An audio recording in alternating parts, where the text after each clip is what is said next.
ನಿಮ್ಮೆಲ್ಲರಿಗೂ ನಾವು ಹೇಗೆ ಕೃತಜ್ಞತೆಗಳನ್ನ ತಿಳಿಸ್ಬೇಕು ಅಂತ ಗೊತ್ತಾಗ್ತಿಲ್ಲ ನಮಗೆ. ಎಲ್ಲರೂ ಸೇರ್ಕೊಂಡು ನಮ್ಗೊಂದು ಹೊಸ ಜೀವನ ಕೊಟ್ಟಿದ್ದೀರಾ. ಚಿಕ್ಕಣ್ಣವ್ರೆ, ನಿಮ್ ಋಣ ಅಂತೂ ನಾವು ಹೇಗೆ ತೀರಿಸ್ಬೇಕು ಅಂತಾನೆ ಗೊತ್ತಾಗ್ತಾ ಇಲ್ಲ.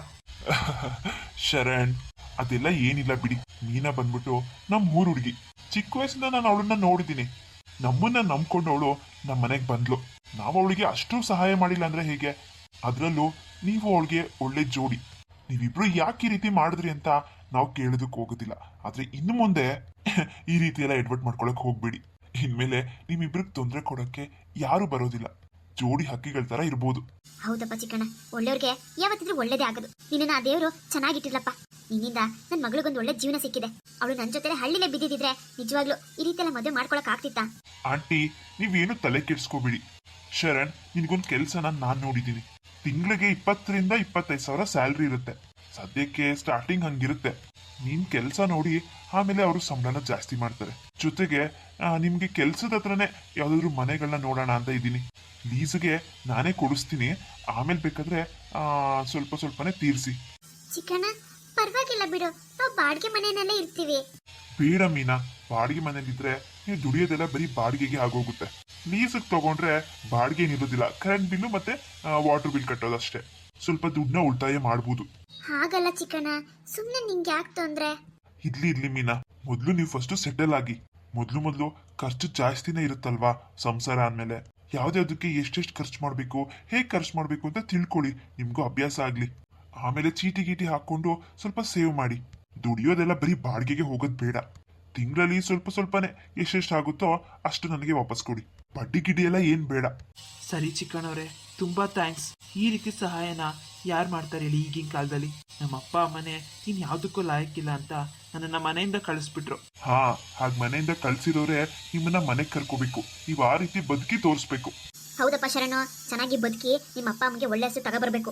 ಅವ್ರು ಅನ್ಕೋಬೇಕು, ಯಾಕಾದ್ರೂ ನನ್ನ ಮಗನ ಮನೆ ಬಿಟ್ಟು ಕಳ್ಸೋದು ಅಂತ. ಹಂಗ್ ಬದುಕಿ ತೋರ್ಸ್ಬೇಕು. ನೀವು ಏನಾದ್ರೂ ಸಾಧನೆ ಮಾಡ್ಲೇಬೇಕಣಪ್ಪ. ಖಂಡಿತವಾಗ್ಲೂ ಆಂಟಿ, ಖಂಡಿತವಾಗ್ಲೂ ಮಾಡ್ತೀನಿ. ಹೂನಪ್ಪ, ಮದ್ವೆ ಆಗೋದು ದೊಡ್ಡದಲ್ಲ. ಮದ್ವೆ ಆದ್ಮೇಲೆ ಸಂಸಾರ ನಿಭಾಯಿಸೋದಿದೆಯಲ್ಲ, ಅದನ್ನ ನಾವು ಸಾಧಿಸ್ಬೇಕಾಗಿರೋದು. ಮುತ್ತಿನಂತ ಹೆಣ್ಕೊಟ್ಟಿದೀವಿ. ಚೆನ್ನಾಗಿ ನೋಡ್ಕೊಬೇಕು. ಹೆಣ್ಮಕ್ಳು ಕಣ್ಣಲ್ಲಿ ನೀರ್ ಹಾಕ್ಸ್ಬಾರ್ದು ಯಾವತ್ತು. ಆಂಟಿ, ಖಂಡಿತವಾಗ್ಲು ನಾನು ಮೀನಿನ ಕಣ್ಣಲ್ಲಿ ಯಾವತ್ತೂ ನೀರು ಹಾಕ್ಸೋದಿಲ್ಲ. ಅವಳನ್ನ ಚೆನ್ನಾಗಿ ನೋಡ್ಕೊಳ್ತೀನಿ. ಸರಿ ಶರಣ್, ನಾನೊಂದು ಲೊಕೇಶನ್ ಕಳಿಸ್ತೀನಿ. ಆ ಲೊಕೇಶನ್ ಹೋದ್ರೆ ನಿಮ್ಗೆ ಮನೆ ರೆಡಿ ಇರುತ್ತೆ. ಓನರ್ ಹತ್ರ ನಾನು ಮಾತಾಡಿದ್ದೀನಿ, ಅಡ್ವಾನ್ಸ್ ಎಲ್ಲ ಕೊಟ್ಟಿದ್ದೀನಿ. ಸಿಂಗಲ್ ಬೆಡ್ರೂಮು ನಿಮಗೆ ಓಕೆ? ಸರಿ ಚಿಕ್ಕಣ್ಣವ್ರೆ, ಆಯ್ತು. ನಾವು ಹೋದ್ಮೇಲೆ ನಿಮಗೆ ಫೋನ್ ಮಾಡ್ತೀವಿ. ಅಮ್ಮ, ನೀನು ಬಾರಮ್ಮ ನಮ್ ಜೊತೆನೆ.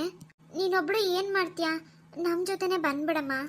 ಹೌದು ಅತ್ತೆ, ನೀವು ಕೂಡ ನಮ್ಮ ಜೊತೆನೆ ಬಂದ್ಬಿಡಿ. ನಾವಿಬ್ರೇ ಅಲ್ವಾ ಇರೋದು. ನೀವು ನಮ್ಮ ಜೊತೆಲಿರಿ, ಏನ್ ತೊಂದರೆ ಇಲ್ಲ. ನೀವು ನಮ್ಮ ತಾಯಿ ಇದ್ದಾಗೆ. ಇಲ್ಲಿ ಮಗ್ಲೆ, ಕರ್ದಲ್ಲ ನನ್ನನ್ನ, ಅಷ್ಟೇ ಸಾಕು ನನಗೆ. ಹೆಂಗೋ ನಿನ್ ಮದ್ವೆ ಆಗುತ್ತೋ ಇಲ್ವೋ ಅಂತ ಅನುಮಾನ ಆಗ್ಬಿಟ್ಟಿತ್ತು ನನಗೆ. ಇನ್ಮೇಲೆ ಈ ಹುಡುಗಾಟ ಎಲ್ಲ ಬಿಟ್ಬಿಟ್ಟು ಚೆನ್ನಾಗಿ ಸಂಸಾರ ಮಾಡ್ಕೊಂಡು ಹೋಗು ನೀನು. ನಿನ್ ಗಂಡ ಹೆಂಗೆ ಹೇಳ್ತಾನೋ ಹಂಗೆ ಕೇಳ್ಬೇಕು ನೀನು. ನಿನ್ ಗಂಡ ಏನಾದ್ರು ಒಂದ್ ಮಾತು ಅಂದ್ರೂ ನೀನ್ ಹಂಗೆಲ್ಲ ಮುನ್ಸ್ಕೊಳ್ಳೋದು, ತೋರ್ ಮನೆಗೆ ಓಡ್ ಬರೋದು, ಹಿಂಗೆಲ್ಲ ಮಾಡ್ಕೊಡ್ದು. ಏನೇ ಆದ್ರೂ ನಿನ್ ಗಂಡನೇ ನಿನ್ಗೆಲ್ಲ ಇನ್ಮೇಲೆ. ಅಮ್ಮ ಪ್ಲೀಸ್ ಅಮ್ಮ, ಅಳ್ಬೇಡ. ನಿನ್ ಹತ್ರ ನನ್ಗೂ ಅಳು ಬರುತ್ತೆ. ಮದ್ವೆ ದಿನ ಅಳ್ಬಾರ್ದು ಅಂತಾರೆ, ನೀನೇ ಅಲ್ವಾ ಹೇಳಿದ್ದು. ಇವಾಗೇ ನಾನು ಅಳ್ಳ? ಬೇಡ ಮಗಳೇ, ಬೇಡ ಮೀನಾ, ಅಳ್ಬೇಡ. ನೀನ ಗಂಡನ ಮನೆಗೆ ಕಳ್ಸ್ಕೊಡ್ತಿದ್ದೀನಲ್ಲ, ಅದಕ್ಕೆ ಹೆತ್ತ ಕಳ್ಳಲ್ವೇನೆ. ಏನೋ ಒಂಥರ ದುಃಖ ತಡೆಯಕ್ಕಾಗ್ತಿಲ್ಲ. ಚೆನ್ನಾಗಿರೋ ಮಗಳೇ ನೀನು. ಅತ್ತೆ, ನೀವ್ ಏನು ಯೋಚನೆ ಮಾಡ್ಬಿಡಿ. ನಿಮ್ ಮಗಳನ್ನ ನಾನು ಚೆನ್ನಾಗೇ ನೋಡ್ಕೊಳ್ತೀನಿ. ಅವಳು ನನ್ನ ಮನೇಲಿ ರಾಣಿ ತರ ಇರ್ತಾಳೆ. ನಿಮ್ಗೆ ಯಾವಾಗ ನಿಮ್ ಮಗಳು ನೋಡ್ಬೇಕು ಅನ್ಸುತ್ತೋ ಅವಾಗ ಖಂಡಿತವಾಗ್ಲೂ ಬರ್ಬೋದು. ನೀವು ಬೇಕಾದ್ರೆ ನಮ್ ಜೊತೆಲೆ ಇರ್ಬೋದು. ಇಲ್ಲ ಕಣಪ್ಪ, ನೋಡೋಣ. ಸದ್ಯಕ್ಕೆ ನಾನು ಬರೋದಿಲ್ಲ. ಯಾವಾಗಾದ್ರೂ ಮೀನ ನೋಡ್ಬೇಕು ಅನ್ಸ್ದಾಗ ಬರ್ತೀನಿ. ನೀವು ಅಷ್ಟೇ, ನನ್ನ ನೋಡ್ಬೇಕಂತ ಅನಿಸ್ದಾಗ ಹಳ್ಳಿಗೆ ಬಂದ್ಬಿಡ್ರಿ. ನಿಮ್ಗೋಸ್ಕರ ಕಾಯ್ತಿರ್ತೀನಿ ನಾನು. ಆಮೇಲೆ ದಿನ ಫೋನ್ ಮಾಡೋದು ಮರಿಬೇಡಮ್ಮ.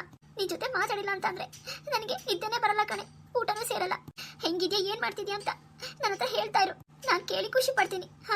ಆಮೇಲೆ ಅಡಿಗೆ ಗಿಡಿಗೆ ಬರಲಿಲ್ಲ ಅಂದ್ರೆ ಫೋನ್ ಹಾಕು. ಅಡಿಗೆ ಹೆಂಗ್ ಮಾಡ್ಬೇಕು, ಏನೇನ್ ಹಾಕ್ಬೇಕು ಅಂತ ಎಲ್ಲ ಹೇಳ್ಕೊಡ್ತೀನಿ.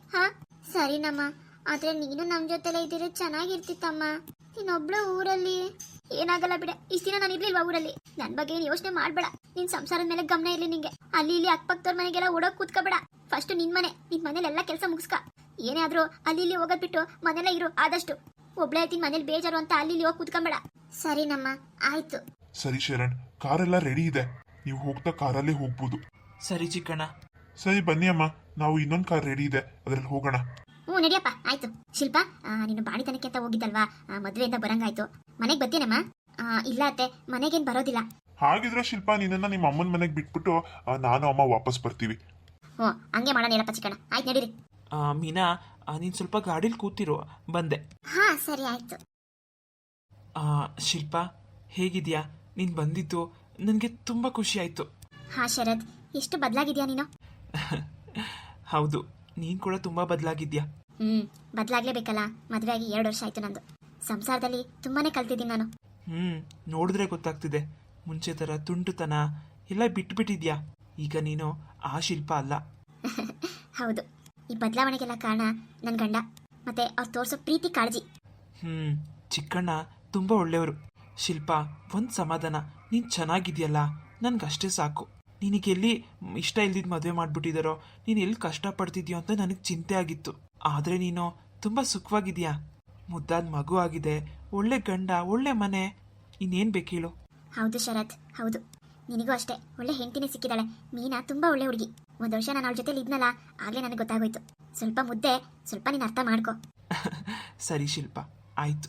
ನಿನ್ನ ವಿಷಯ ಯಾರಿಗೂ ಗೊತ್ತಾಗದ್ ಬೇಡ, ಯಾರಿಗೂ ಹೇಳಕ್ಕೂ ಹೋಗ್ಬೇಡ. ಇಲ್ಲ ಶರತ್, ನಾನು ಯಾರಿಗೂ ಹೇಳೋದಿಲ್ಲ. ಮತ್ತೆ ಇನ್ಯಾವತ್ತಾದ್ರೂ ಎದುರು ಬದ್ರು ಬಂದ್ರೂ ಎಲ್ಲರೂ ಹೇಗೆ ಮಾತಾಡ್ತಾರೋ ಹಾಗೆ ಮಾತಾಡಿಸ್ತೀನಿ ನಿನ್ನ. ಸರಿ ಶರತ್, ಆಯ್ತು. ನಿನ್ ಮದ್ವೆ ನೋಡಿ ನನಗಂತೂ ತುಂಬಾ ಸಂತೋಷ ಆಯ್ತು. ಇಷ್ಟು ದಿನ ಏನೋ ಒಂದು ಮನ್ಸಲ್ಲಿ ಏನೋ ಒಂಥರ ನೋವಿತ್ತು, ಏನೋ ಒಂಥರ ಚಿಂತೆ, ಏನೋ ಒಂಥರ ಭಾರ. ಇವತ್ತಿಗೆ ಎಲ್ಲ ಹಗುರ ಆಯ್ತು ನನಗೆ. ನಾನು ಹೇಗೆ ಸಂತೋಷವಾಗಿ ಖುಷಿಯಾಗಿದ್ದೀನೋ, ನೀನು ಕೂಡ ಹಾಗೆ ಸಂತೋಷವಾಗಿ ಖುಷಿಯಾಗಿರ್ಬೇಕು. ಸರಿ ಶಿಲ್ಪ, ನೀನು ಇಂಥ ಟೈಮಲ್ಲಿ ನನ್ನ ಮದುವೆಗೆ ಅಂತ ಬಂದಿಯಲ್ಲ, ನಾನು ಕರೆದಿಕ್ಕೆ ನನಗಂತೂ ತುಂಬ ಸಂತೋಷ ಆಯಿತು. ಶರತ್, ನೀನು ಫೋನ್ ಮಾಡಿಲ್ಲ ಅಂದಿದ್ರೆ ನಾನು ಖಂಡಿತವಾಗ್ಲೂ ಬರ್ತಾ ಇರಲಿಲ್ಲ. ಗೊತ್ತು ನನಗೆ ಶಿಲ್ಪ, ನಾನು ಫೋನ್ ಮಾಡಿಲ್ಲ ಅಂದರೆ ನೀನು ಬರ್ತಿರ್ಲಿಲ್ಲ ಅಂತ. ನೀನು ಬರಲಿ, ನಿನ್ನ ಕೊನೆ ಸತಿ ಒಂದ್ಸರಿ ನೋಡಬೇಕು ಅನ್ನಿಸ್ತು, ಅದಕ್ಕೆ ನಿನ್ನನ್ನು ಕರ್ಸ್ಕೊಂಡಿದ್ದು. ಸರಿ ಶರತ್, ನೀವು ಹುಷಾರಾಗಿ ಹೋಗಿ, ಚೆನ್ನಾಗಿರಿ ಇಬ್ರು. ನನಗೂ ಟೈಮ್ ಆಯಿತು, ನಾನು ಹೊರಡ್ತೀನಿ. ಸರಿ ಶಿಲ್ಪ, ಓಕೆ, ಹುಷಾರು. ಸರಿ ಶರತ್, ಆಯಿತು. ಫ್ರೆಂಡ್ಸ್, ನಿಮ್ಮೆಲ್ಲರಿಗೂ ನಾವು ಮಾಡ್ತಿರೋಂಥ ವಿಡಿಯೋ ಇಷ್ಟ ಆಗ್ತಿದೆ ಅನ್ಕೊಂಡಿದ್ದೀನಿ. ಇಷ್ಟ ಆಗಿದೆ ಲೈಕ್, ಶೇರ್, ಕಮೆಂಟ್ ಮಾಡೋದನ್ನ ಮರಿಬೇಡಿ. ಮತ್ತೆ ಯಾರೆಲ್ಲ ಹೊಸದಾಗಿ ನೋಡ್ತಿದ್ದೀರಾ, ಸಬ್ಸ್ಕ್ರೈಬ್ ಮಾಡ್ತೀನಿ, ದಯವಿಟ್ಟು ಸಬ್ಸ್ಕ್ರೈಬ್ ಮಾಡ್ಕೊಂಡು ನೋಡಿ, ನಮ್ಮ ಚಾನಲ್ಗೆ ಸಪೋರ್ಟ್ ಮಾಡಿ. ಮತ್ತೆ ಫ್ರೆಂಡ್ಸ್, ಇನ್ನೊಂದು ವಿಷಯ, ನಾನು ಈ ಸ್ಟೋರಿನ ಆದಷ್ಟು ಬೇಗ ಮುಗಿಸ್ತಾ ಇದ್ದೀನಿ. ಈ ಸ್ಟೋರಿನ ಮುಗಿಸಿ ನಿಮ್ಮೆಲ್ಲರಿಗೂ ಹೊಸ ಸ್ಟೋರಿನ ತೊಗೊಂಡು ಬರಬೇಕು ಅಂತ ಇದ್ದೀನಿ. ದಯವಿಟ್ಟು ನೋಡಿ, ಸಪೋರ್ಟ್ ಮಾಡಿ. ಮುಂದಿನ ವಿಡಿಯೋದಲ್ಲಿ ನಮ್ಮ ಈ ಸ್ಟೋರಿ ಕಂಟಿನ್ಯೂ ಆಗುತ್ತೆ. ಅಲ್ಲಿವರೆಗೂ ಬಾಯ್.